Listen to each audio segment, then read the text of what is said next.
Hello everyone, welcome back to another episode of The Fact, the series that discusses international political issues every week.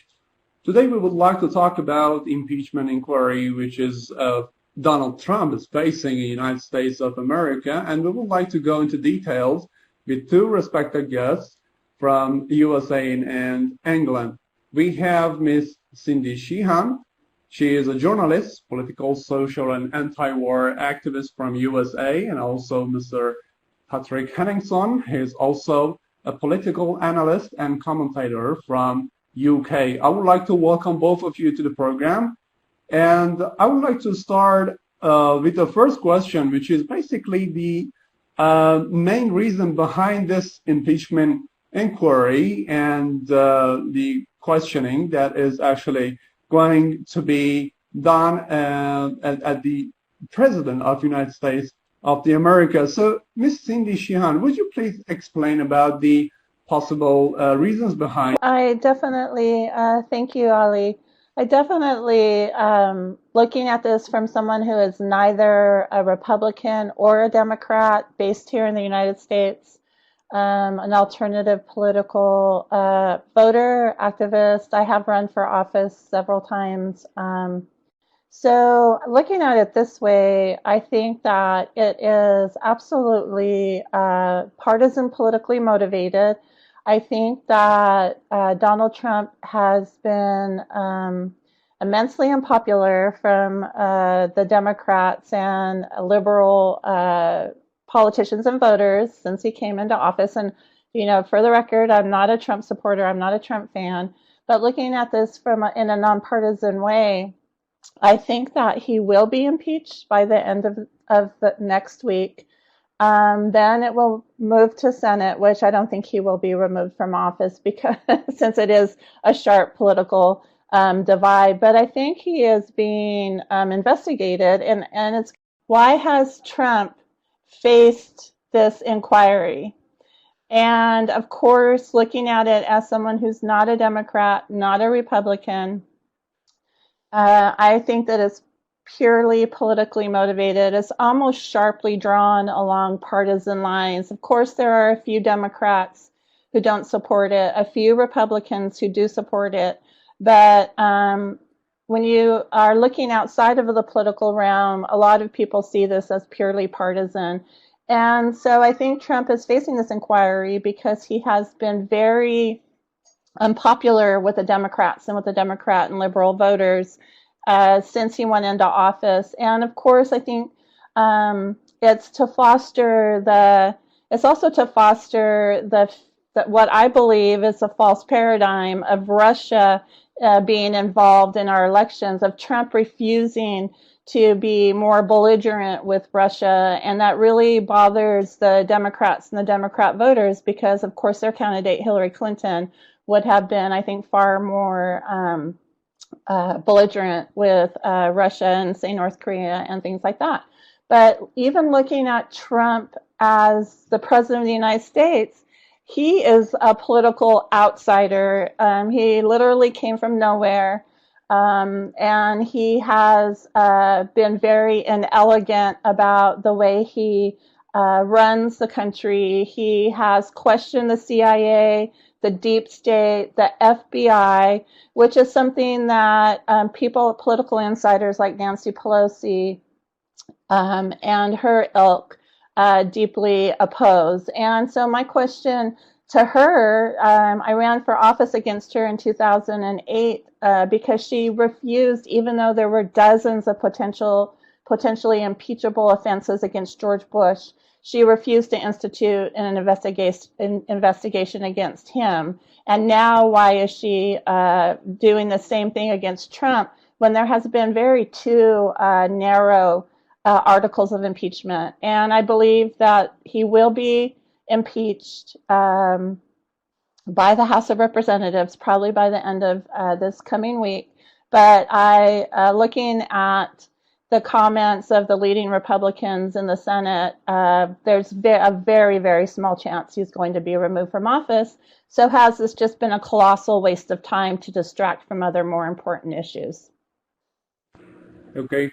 Thank you so much, Ms. Sheehan. But let's go into the history. I would like to know if it is the first time that a U.S. president is facing such a thing, or we had such records in the history. So, Patrick, can you help us in here about this question? Do you think we also had other occasions on the same situation or not? No, this is not the first time that impeachment proceedings have been brought up against a sitting U.S. president. It's happened many other times before.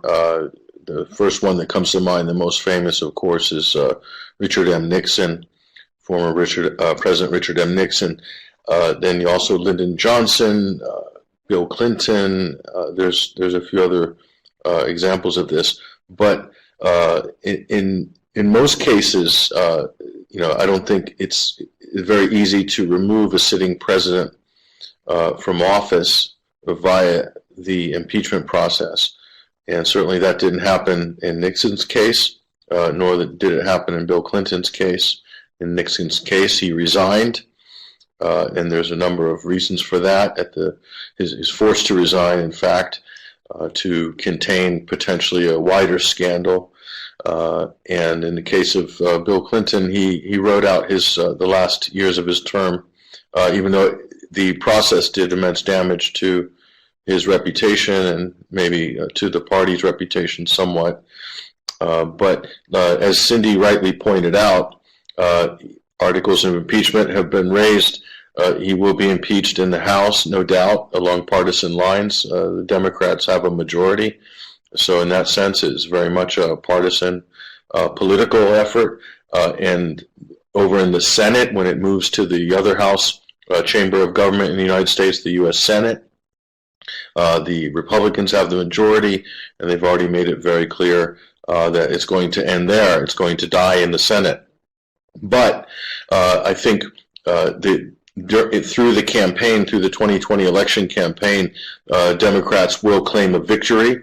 And say that they will quote that the Democrats impeached this president in the House of Representatives, in Congress, impeached this president Donald Trump for high crimes and misdemeanors. He's been found guilty in the House. End of story. This is how it's read on the Democrat on the left, and the right will say, well, it died in the Senate. So again, it'll just be a continuation. It's of the same partisan stalemate. And so in a sense, if anything, it's going to give an advantage to Donald Trump in the upcoming election, because I think overall the general consensus I've seen, even with some moderate Democrats, is that the case is so weak and so contrived and didn't warrant having to go through this expensive, time-consuming, resource-consuming impeachment process. If you think about look at what's happened in the news just over the last couple of weeks, and there was a release of documents showing that the U.S. government has misled the American people about the longest war in American history. I'm talking about Afghanistan. So, the average person or common sense dictates that you look at a situation like that, say, doesn't that warrant some sort of major government inquiry? But yet I doubt we'll see anything as a result of that, even though the U.S. government spent maybe upwards of $1 trillion or more dollars of public funds to prosecute the 18-year war in Afghanistan. No, but you have the Mueller investigation. That was to try to nail Trump, the impeachment inquiry to try to nail Trump. And even when I'm watching the IG, the Inspector General's hearings right now about the FBI FISA abuse, which is going on right now, Democratic senators are using it as a platform to reinforce the Russiagate narrative. I think Cindy mentioned that earlier. So I think that's the main thrust of all of these, are vehicles to, it's a stalemate from a partisan point of view, make very little difference in terms of swinging any votes either way, if anything, towards Trump, because people see how weak the case has been and how much time's been wasted, but it advances the Russian interference narrative. So again, they're relitigating the 2016 elections and trying to reinforce that, because that underpins U.S. foreign policy. They have to maintain the Russian interference narrative. This underpins all sorts of information warfare budgets and activities of NATO, of U.S. allies. Everything's about Russia meddling in our democracy, Russian interference in our democracy, etc. Russia's hacking into our elections. And this is the talking point.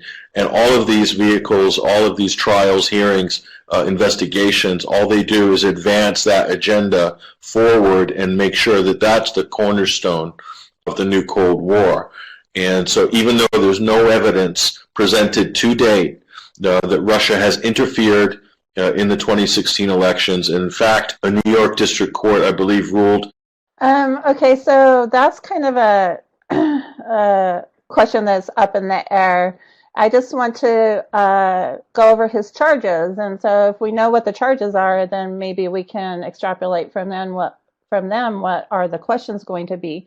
But one of the main things is that the House said that he abused his power by calling Ukraine and threatening them with withholding military aid, which they say is a hallmark of our democracy. Well, just if we look back to 2016, we see that and there's been proof that the Clinton campaign did many things to undermine Bernie Sanders, who seemed to be the choice of most Democrats that year. They undermined him receiving the nomination. And that's been also proven over and over again that the Clinton campaign meddled in that. And then, of course, the Democrat Party has something called superdelegates, which they've kind of, did a few minor a minor overhaul of superdelegates. So the Democrats are really the ones that undermine democracy the most when it comes to talking about, for them to talk about it's a hallmark of our democracy is ridiculous because they undermine democracy. So then we look at recently Nancy Pelosi, who's the Speaker of the House. She admitted that she knew, Patrick talked about the exposure of the Afghanistan papers, but Nancy Pelosi was the ranking member of the House Intelligence Committee before the United States invaded Iraq. And she admitted that she knew that Saddam had no WMD. She knew that Iraq wasn't involved in 9/11. She knew that before the invasion. And so this is a thing that, yes, we have had, I think, 3 presidents impeached and none removed from office. Like Patrick said, rightly, Nixon resigned before it could get that far. But none of them have been held accountable for these war crimes and crimes against humanity that, and lying to the American people to commit these war crimes and crimes against humanity. So I'm not exactly sure what questions Trump will be asked, but he won't be asked about this. Why is he continuing the U.S. war of terror? Why is he sending weapons and military aid to Israel, for example, to Saudi Arabia, for example, 2 very oppressive regimes. So why is he not withholding aid to regimes that we know are oppressive? So those are the things that he won't be asked. He won't, and no president will be impeached for that, because that would really undermine what the United States is about. It's not about democracy. It's not about freedom. It's about imperialism. It's about militarism. It's about war profiteering. And both parties are profoundly involved in that. Okay, we got almost the answer that you gave us, and thank you, Ms. Sheehan. I would like to go into the next subject, which is basically the possibility of having any benefits or losses for President Trump after this impeachment inquiry. So, Patrick, do you think this process can actually have any kind of benefit, or in opposite, any kind of loss for President Trump?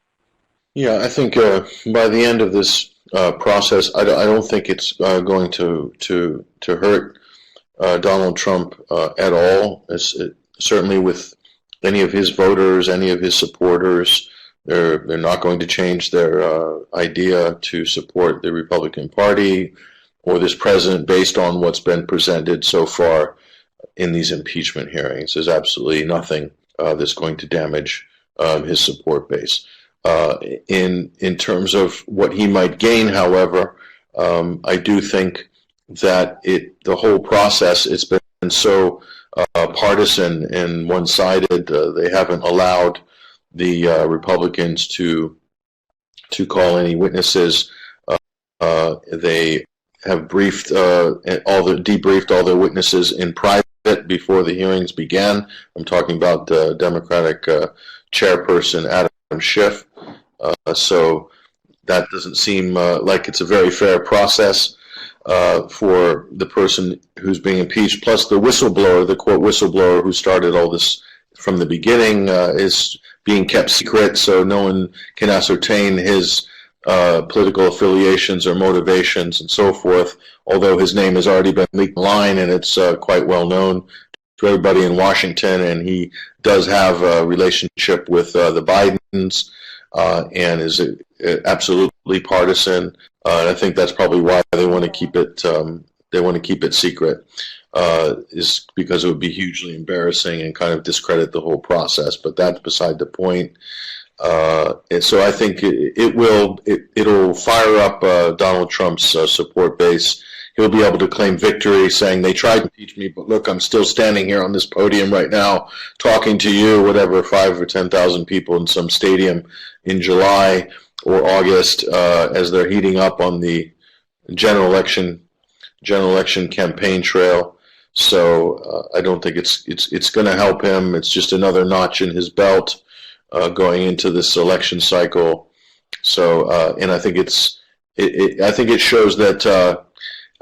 Sorry, lost me for a minute there.